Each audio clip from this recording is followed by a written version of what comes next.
शिवसेना शिरूर लोकसभा संपर्क प्रमुख तथा ठाणे महानगरपालिकेचे नगरसेवक विकास रेपाळे यांचा वाढदिवस शुक्रवारी विविध सामाजिक उपक्रमांनी उत्साहात साजरा करण्यात आला आहे। समाजातील विविध घटकांपर्यंत पोहोचत सेवा आणि आपुलकीचा संदेश देत हा वाढदिवस साजरा करण्यात आला आहे। वाढदिवसानिमित्त ठाण्यातील मनोरुग्णालयात रुग्णांना फळांचं वाटप करण्यात आलं आहे। यावेळी विकास रेपाळे यांनी मनोरुग्णांसमवेत केक कापत वाढदिवस साजरा केला आहे। रुग्णालय प्रशासनाकडून त्यांना शुभेच्छा देण्यात आल्या। तसेच ठाणे सिव्हिल हॉस्पिटलमध्येही रुग्णांना फळं वाटप करून त्यांच्या आरोग्याबद्दल विचारपूस करण्यात आली आहे। रुग्णांनी रेपाळे यांना वाढदिवसाच्या शुभेच्छा देत त्यांच्या दीर्घायुष्याची प्रार्थना केलेली आहे। दरम्यान परभणी येथील ठाणे महानगरपालिका शाळेमध्ये युवा सेनेचे ठाणे लोकसभा समन्वयक रुपेश मिश्रा यांच्या माध्यमातून विशेष कार्यक्रमाचं आयोजन करण्यात आलं होतं। या कार्यक्रमात विद्यार्थ्यांना शालेय उपयोगी वस्तू तसेच खाऊचं वाटप करण्यात आलं आहे। यावेळी विकास रेपाळे यांनी विद्यार्थ्यांसोबत केक कापून आनंद व्यक्त केला आहे। शाळेचे मुख्याध्यापक व शिक्षकांनी त्यांचा सत्कार करत वाढदिवसाच्या शुभेच्छा दिल्यात। तसेच संत सेवालाल नगर ठाणे येथे मोफत आरोग्य तपासणी शिबिराचं आयोजन करण्यात आलं होतं। या शिबिरात नागरिकांसाठी विविध आरोग्य तपासण्या तसेच मोफत दरात चष्म्यांचं वाटप करण्यात आलं आहे। या उपक्रमाला नागरिकांचा उत्स्फूर्त प्रतिसाद मिळाला।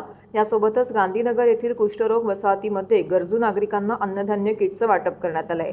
या उपक्रमामुळे अनेक गरजू कुटुंबांना दिलासा मिळाला। या सर्व कार्यक्रमांना नगरसेविका नम्रता भोसले जाधव, शाखा प्रमुख तानाजी पाटील, रुपाली रेपाळे यांच्यासह अनेक पदाधिकारी आणि नागरिक मोठ्या संख्येने उपस्थित होते। विविध सामाजिक कार्यक्रमांच्या माध्यमातून विकास रेपाळे यांचा वाढदिवस सेवाभावी आणि प्रेरणादायी वातावरणामध्ये साजरा करण्यात आला आहे। यावेळी बोलताना विकास रेपाळे म्हणाले, या प्रभागामध्ये अनेक विकासाची कामे सातत्याने सुरू आहेत। त्यामुळेच नागरिकांनी आम्हाला भरघोस मताने निवडून दिलं। सर्व समाजाला एकत्र घेऊन आम्ही प्रभागामध्ये काम करत असून यापुढे आदर्शवत प्रभाग करण्याचा संकल्प वाढदिवसानिमित्त केला आहे। वाढदिवस हा नेहमीच सामाजिक उपक्रमांनी साजरा केला पाहिजे, हे आमच्या गुरुवर्य आमदार एकनाथ शिंदे साहेबांची आम्हाला शिकवण आहे। आणि त्यानुसार प्रादेशिक मनोरुग्णालय जे आमच्या प्रभागात आहे, त्यामुळे एक एक्सटेंडेड कुटुंब आहे। तिथे असणाऱ्या सगळ्या रुग्णांशी एक घरोब्याचं नातं आहे। जरी ते त्या ठिकाणचे मनोरुग्ण असले तरी त्यांच्याकडे कायम जाणं भेट होत असते किंवा विविध कार्यक्रमांच्या निमित्ताने त्या ठिकाणी जात असतो। परंतु त्यांच्याबरोबर वाढदिवस साजरा करणं एक वेगळी पर्वणी असते।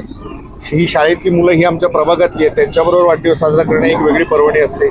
सिव्हिल हॉस्पिटलचे रुग्ण असतील, याचबरोबर आता त्या ठिकाणी आरोग्य शिबिर आणि यानंतर गांधीनगर या ठिकाणी धान्य किट वाटप असे विविध कार्यक्रम आहेत। संध्याकाळी ज्येष्ठ नागरिकांकरता कार्यक्रम आहे, परत बुद्धविहारामध्ये कार्यक्रम, असे अनेक कार्यक्रम आहेत। मला असं वाटतं माझ्या सहकारी नम्रता भोसले मॅडम असतील, तानाजी पाटील असतील, सगळे उपशाखा प्रमुख असतील, रुपेश मिश्रा असेल, सुशील बेंडवाल असेल आणि इतर सगळेच, दीपक असेल, हे सगळेच, राजू बारे, बाबूराव जाधव, आदिनाथ चव्हाण, रमेश भोसले, प्रफुल्ल सावंत, कोणाकोणाची म्हणजे सगळ्यांचीच नावं कोणाची राहिली तर असं नको व्हायला।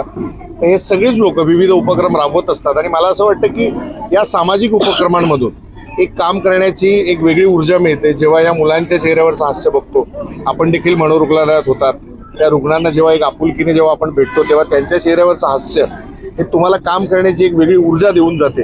आणि त्या भावनेतून हे वाढदिवस येतच असतात, वाढदिवस होतच राहतात, परंतु समाजासाठी काहीतरी केलं पाहिजे या भावनेतून हे सगळं केलं जातं। काही संकल्प आहे या वाढदिवसानिमित्त? खरं तर प्रभाग क्रमांक 19 मध्ये विकास होताना पाहायला मिळतोच आहे, पण येणाऱ्या काळात कशा पद्धतीने प्रभाग क्रमांक 19 चालतो? प्रभाग क्रमांक 19च्या जनतेने आम्हाला भरभरून अगदी गांधीनगर, आनंदनगर पासून ते अगदी लुईसवाडीपर्यंत ह्या सगळ्या पूर्ण परिसरामध्ये, परवडी असेल, साठेवाडी, धर्मवीर नगर, कशिश पार्क, प्रेसिडेन्सी, रहेजा, कनाकिया, हजुरी, रघुनाथ नगर, सुर्वेवाडी, गौतम नगर, अगदी सगळंच, म्हणजे तिकडचं सिद्धिविनायक नगर, कानेवाडी, सगळाच परिसर पूर्ण, या सगळ्या परिसराने भरभरून प्रेम दिलंय। त्यामुळे जबाबदारी नक्कीच वाढल्यात। आम्हा चारही नगरसेवकांच्या जबाबदाऱ्या आहेत। माननीय नामदार एकनाथ शिंदे साहेब असतील, माननीय खासदार नरेश मस्के असतील, माननीय शिवसेना उपनेते माजी आमदार रवींद्र फाटक असतील, यांच्या सगळ्यांच्या मार्गदर्शनाखाली विकास कामं ही करतच आहोत। परंतु एक प्रभाग हा आदर्शवत प्रभाग करण्याकरता एक संकल्प आम्ही घेतलाय आणि हा प्रभाग सुंदर, स्वच्छ आणि निरोगी कसा राहील या दृष्टीने या पूर्ण वर्षभरामध्ये विविध उपक्रम राबवण्याचा आमचा मानस आहे। आणि तुम्हाला नजीकच्या काळामध्ये बघा, ह्या प्रभागामध्ये उपक्रम नाही तसं होत, म्हणजे फक्त निवडणुकांप्रती कधीच कुठले उपक्रम आम्ही राबवले नाही। कायमच उपक्रम हे घडतच असतात आणि सर्व धर्म सर्व आता उद्या ईद आहे, ईदला तिथे लोकांच्या मध्ये जाणार, काल गुढीपाडवा अगदी मोठ्या उत्साहात झाला। असे विविध सण, विविध उपक्रम, विविध सामाजिक उपक्रम हे सगळे आम्ही अगदी सगळे एकत्र येऊन साजरे करतोय। आता थोडी मला असं वाटतं इलेक्शन प्रत्येक वेळेला काहीतरी नवीन देऊन जातं आणि मला वाटतं ह्या इलेक्शनने ह्या वेळेला जरा जास्त ताकद देऊन गेलाय, काम करण्याचं एक वेगळं बळ देऊन गेलाय.